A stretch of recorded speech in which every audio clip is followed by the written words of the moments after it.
আমি পিয়ালি বসাক, একজন পর্বতারোহী। আমাদের শীতকালীন মাকালু অভিযান চলছে 2025-26। আমাদের শীতকালীন মাকালু অভিযানে একটা খুবই দুঃখজনক ঘটনা ঘটে গেছে। 15ই জানুয়ারি 2026 আমাদের অভিযানের ইরানের একজন পর্বতারোহী আবুল ফজল ঘোজালি স্যার নিখোঁজ এবং নেপালের পর্বতারোহী পূর্বা ওয়াঙ্গেল শেরপা স্যার 27,000 ফুটে দুর্ঘটনাটা ঘটে। আমার পেছনে দেখতে পাচ্ছি, এখান থেকে মাকালু সামিটটা দেখা যায় না। মাকালু সামিটটাই মাকালু, কিন্তু ওইটার পেছনে আছে মাকালু সামিটটা, এটার পেছনে আছে। পৃথিবীর 5ম উচ্চতম শৃঙ্গ, প্রায় 28,000 ফুটের কাছাকাছি উচ্চতা। তো দুর্ঘটনাটা ঘটেছে 27,000 ফুট উচ্চতায়। পূর্বা ওয়াঙ্গেল স্যার ওখান থেকে 3,000 ফুট নিচে পড়ে গেছে। বেঁচে থাকার তো সম্ভব, তাও আশা করতে তো হয় যদি বেঁচে থাকা অবস্থায় উদ্ধার করা যায়। এবং ওখান থেকে ইরানের আবুল ফজল ঘোজালি স্যার পুরো নিখোঁজ হয়ে গেছে। স্যার কোথায় গেছে এখনো খুঁজে পাওয়া যাচ্ছে না। উইন্টার শীতকালে মাকালু এখনো পৃথিবী থেকে কেউ সফল হতে পারেনি। আমরা করতে পারলে আমরা প্রথম হতে পারতাম। এবং অভিযান খুব ভালোভাবেই এগোচ্ছিল, খুবই ভালোভাবে এগোচ্ছিল। হাওয়া খুবই চলছে, সবসময় 100 কিলোমিটারের ওপরে হাওয়া। বেস ক্যাম্পে -50-60 ডিগ্রি সেন্টিগ্রেড তাপমাত্রা। বেস ক্যাম্পে যত উপরে যাওয়া যাবে হাওয়া তত বাড়বে, তাপমাত্রা তত কমবে। আমরা তো অনেকদিন ধরেই অভিযানটা চলছে, মানে এতটাই ঠান্ডা। মাকালু বেস ক্যাম্প পৌঁছানোই প্রচণ্ড কঠিন ছিল। প্রায় 3,000 ফুট উচ্চতা, মানে এটা তো আমি বলছি 28,000 ফুটের কাছাকাছি উচ্চতা। আমরা যে বেস ক্যাম্প ট্রেকিং করে আসছি, 3,000 ফুট থেকে যখন 2-3,000 ফুটে আমরা যখন আছি, তখনই আইস ভারগ্লাস মানে হচ্ছে যে পাথর, বিভিন্ন যে পাথর দেখতে পাচ্ছেন, এর উপর একটা আইসের স্তর পড়ে যায়, কাঁচের মতো, একদম কাঁচের মতো স্বচ্ছ। দেখলে বোঝা যায় না, পা দিলে মানে আমাদের বেস ক্যাম্প পৌঁছানোর সময় যদি ওই এক মুহূর্ত কিছু ভুল হয়ে যেত, সোজা খাদে আমরা চলে যেতাম। এরম পরিস্থিতি ছিল। শীতকালে তো কেউ আসেও না, টয়লেটে জল ছিল না, খাবার জল ছিল না, সমস্ত ঝর্ণা নদী তো জমে গেছে। পাহাড়ি রাস্তার ওপর দিয়ে জানেন যারা ট্রেকিং করেছেন, যে ঝর্ণাগুলো যায় সব জমে আইস হয়ে গিয়েছিল। পুরো ট্রেকিং রুটের ওপরে আইস ছিল, যে কোনো মুহূর্তে অ্যাক্সিডেন্টের ভয় ছিল। এটাও একটা নতুন শিখলাম। এখানকার লোকাল ছিলেন আমাদের গাইড করে নিয়ে যাচ্ছেন, কারণ শীতকালের পরিস্থিতি তো আমরা জানি না।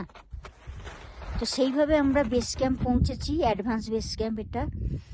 তো প্রতিদিন ওরকম 8, 9, 10, 11, 12 ঘন্টা ট্রেকিং করে পৌঁছানো। তারপরে ক্লাইম্বিংও লেগে যাচ্ছে, এত হার্ড আইস। স্প্রিংয়েই মাকালুতে প্রচণ্ড হার্ড আইস থাকে।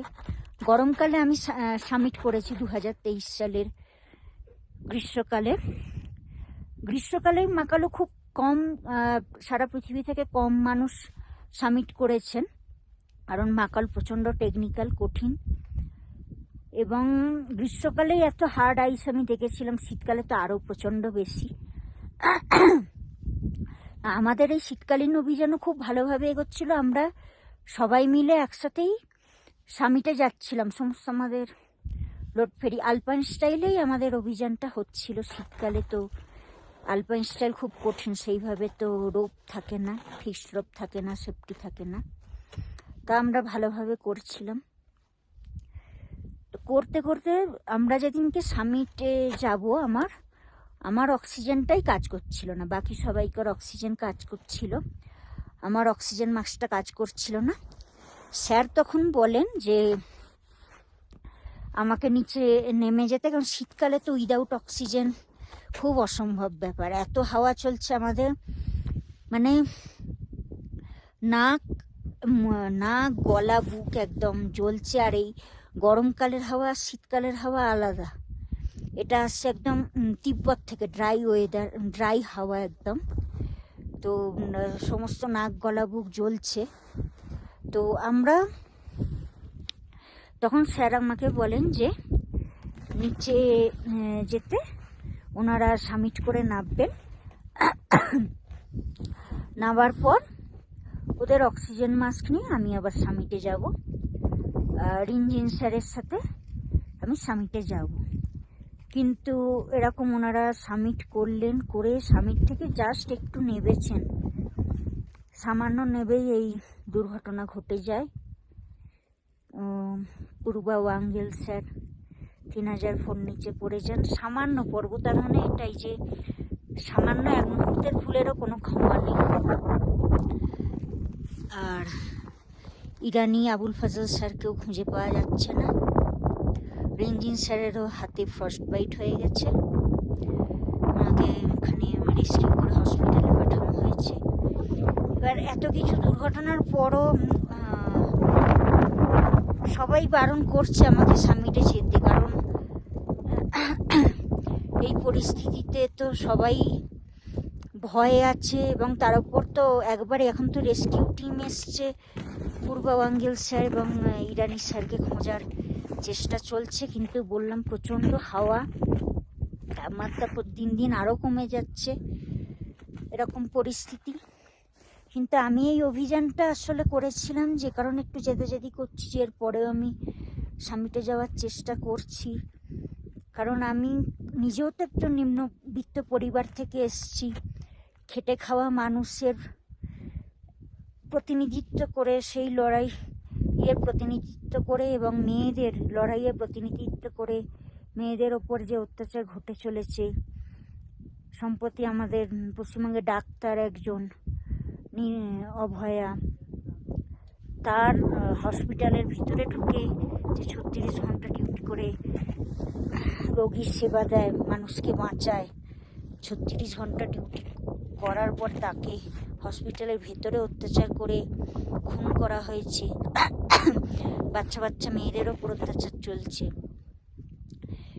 এই খেটে খাওয়া মানুষ মেয়েদের ওপর যে অত্যাচার চলছে এবং চারিদিকে যে যুদ্ধ চলছে, তাতে তো বলে না রাজা রাজায় যুদ্ধ হয়, উলুখাগড়ার প্রাণ যায়। তো সেইগুলোর এবং যেভাবে প্রকৃতিকে ধ্বংস করা হচ্ছে, হ্যাঁ প্রকৃতি তো আমাদের প্রাণ দিয়েছে, প্রকৃতিকে ধ্বংস করলে কিন্তু প্রকৃতি ধ্বংস হবে না, মানব সভ্যতাই ধ্বংস হয়ে যাবে। আমরা পর্বতারোহণের সামান্য একটা লজেন্সের প্যাকেটও ফেলি না, নিজেদের পকেটে ঢোকাই। সেখানে আজকে পাহাড়ের পর পাহাড় কেটে ধ্বংস করে দেয়া হচ্ছে। নদীতে এমন বান আসছে, হরকা বান আসছে, পাহাড়ি গ্রামের পর গ্রাম ধ্বংস হয়ে যাচ্ছে, গাছ কেটে ফেলা হচ্ছে, বন জঙ্গল সমস্ত কেটে ফেলা হচ্ছে। তো এইগুলোকে সামনে রেখেই আমি এই পর্বত অভিযানটা যেহেতু করতে চেয়েছিলাম, একটা অনেক বড় লক্ষ্য নিয়ে, শুধু মা কালু শীতকালে সামিট হবে, পৃথিবীর মধ্যে আমি প্রথম হব, এই চিন্তাভাবনা নিয়ে নয়, আরও অনেক বড় উদ্দেশ্য নিয়ে আমি অভিযানটা করছিলাম। যে কারণে আমি চাইছিলাম, এত কিছু ঘটার পরেও আমি সামিটে যেতে চাইছি। এখন কি পরিস্থিতি হবে বুঝতে পারছি না। এখন যে rescue team, search and rescue team ওদের খুঁজতে গেছে, এখন তাদের সাথেও যোগাযোগ করা যাচ্ছে না, এত হাওয়া চলছে, পরিস্থিতি এত খারাপ।